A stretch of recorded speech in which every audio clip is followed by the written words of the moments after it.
Okay guys, so if you want to set up Windows Sandbox on Windows 10 11, things what you should do first is go to your control panel.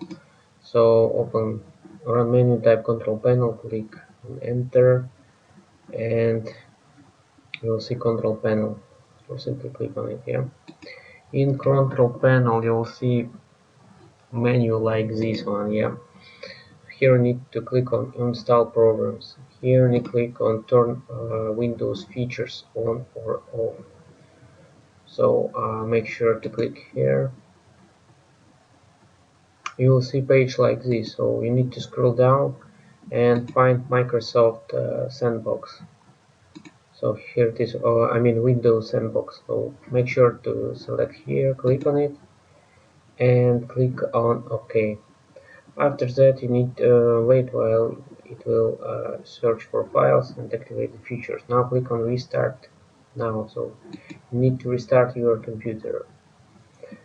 Okay, so after restart, click on run menu and type there Windows Sandbox and click on it.